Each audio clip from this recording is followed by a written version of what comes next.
Insta360 GO Ultra has completely changed how I take video. I'm not kidding, and I'll show you why. Hi everyone, and welcome to Joe Reviews. This little camera has become one of my favorite purchases this year. Besides its size, the GO Ultra shoots good video, offers decent battery life, and has a ton of available accessories that can work for almost any shooting scenario. The Insta GO Ultra has so many pluses, but it does have its limitations.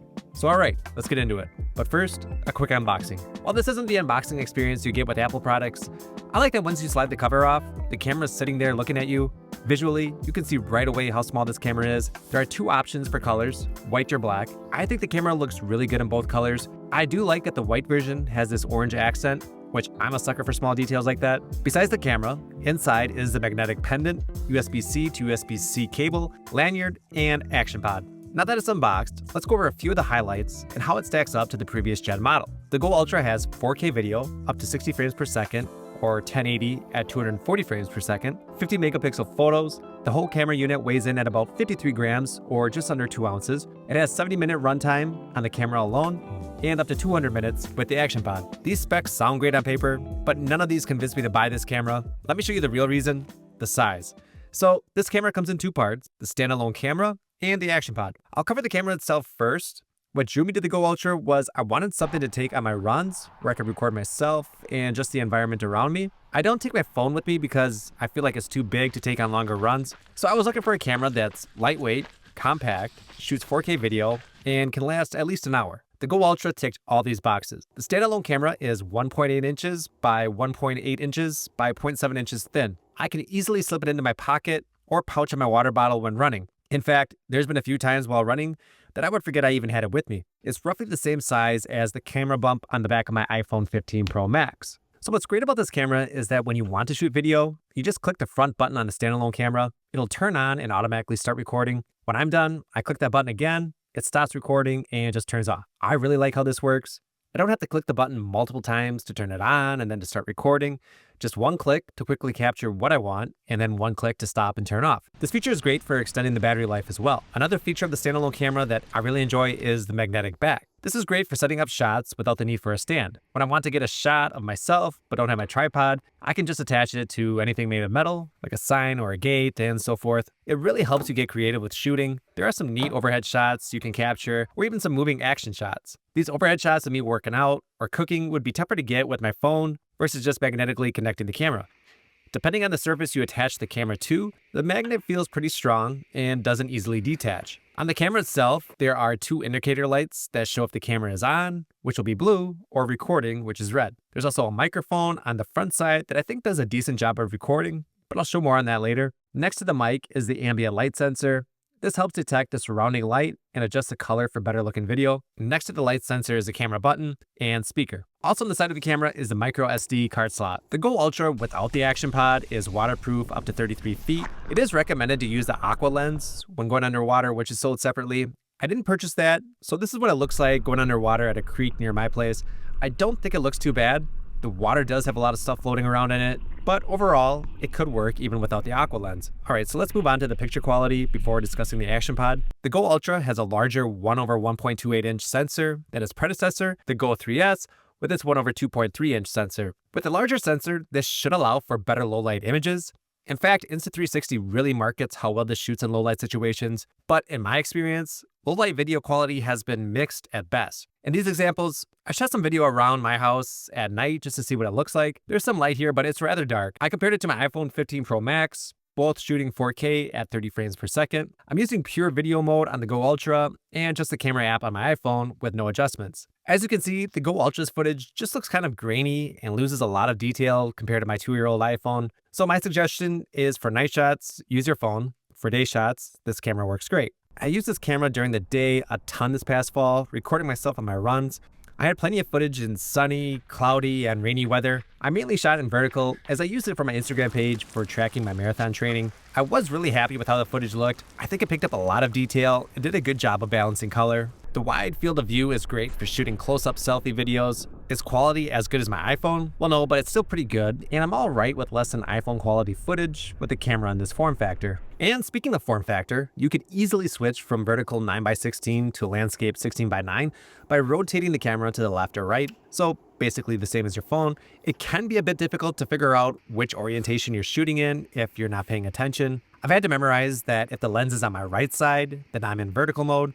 If on my left, then horizontal. Another way to tell is if the status light is on top, then you know you're shooting in landscape. The camera can only go into the action pod in the horizontal orientation. Another shooting feature the 360 GO Ultra has is 2x zoom, as shown here. I think it does a decent job for video quality while in zoom. It looks better than I thought, but it's also not really something I use too much. To use zoom, you just use the controls on the action pod. Now, I don't want this to be a comparison video between the Insta360 GO Ultra and iPhone, but one last difference in video quality to cover is stabilization. I was surprised how smooth the footage was on the 360 Ultra during my runs. With my iPhone, my footage ends up looking really shaky, but the 360 Ultra really smooths out the footage and it actually makes it watchable. I was really surprised watching this part back, as you can see how much my arm is moving, but yet the footage looks really smooth. One other thing besides the stability that surprised me on this camera was the audio. Not something most people are probably thinking about when purchasing an action camera. Plus, if you care about audio, you're probably going to pick up a mic to use with this. But I was surprised how well it not only picks up audio, but just overall quality of the audio.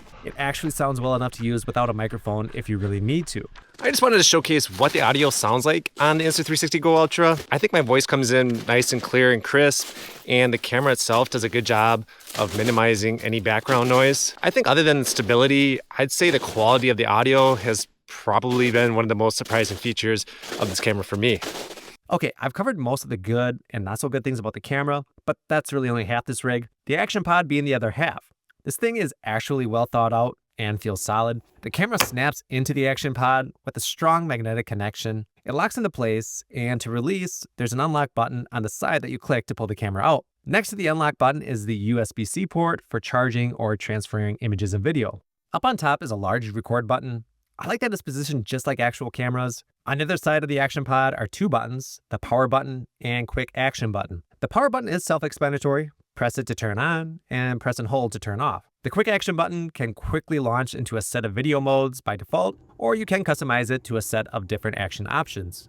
The bottom of the action pod features the mounting latch. The mounting latch setup is unique to this camera, so accessories for the GO 3S are not compatible with the GO Ultra. The bottom of the pod is also magnetic, just like the back of the standalone camera.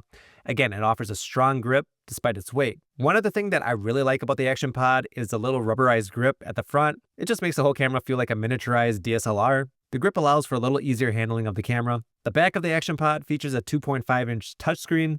It can flip up so you can see yourself if you are recording yourself. The action pod is IPX4 splash proof, so don't plan on taking that underwater unless you have one of the accessories for that. With the pod turned on, the screen provides plenty of useful information, such as battery life, available space on memory card, resolution, the frames per second, zoom, Wi-Fi, and plenty more. When you remove the camera from the action pod acts as a remote control. Images are sent remotely via Bluetooth to the action pod, which can result in lower quality images seen in the pod.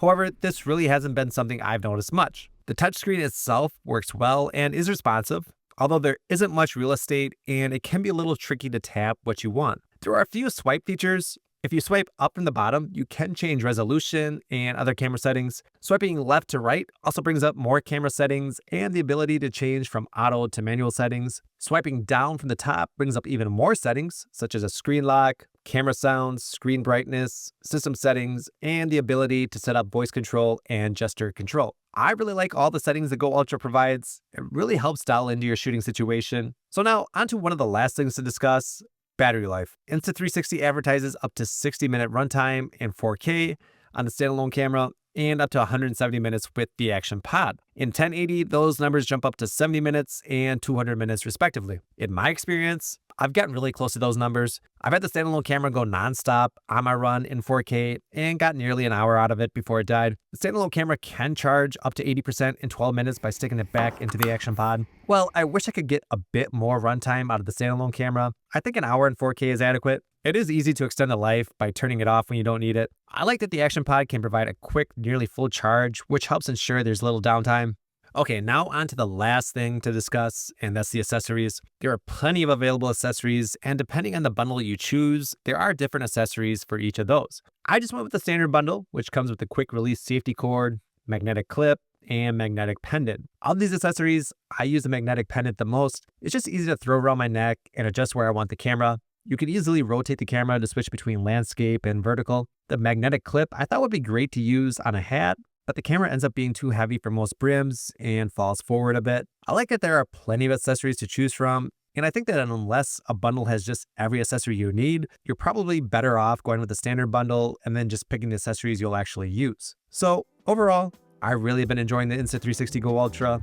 Its small form factor allows me to take the camera with me anywhere, especially on my long runs. The magnetic back is great for setting up shots without the need for a tripod. I like how the action pod really complements this camera and allows you to access more settings and use it as a remote. The stability and microphone really impressed me, while the low light performance was lacking. The camera is great for runners, cyclists, and people who just need a small lightweight camera. If you're expecting video quality of your phone or plan to use this at night, then you'll surely be disappointed. If I had to rate the GO Ultra, I'd give it a 7 out of 10. That's it for my review.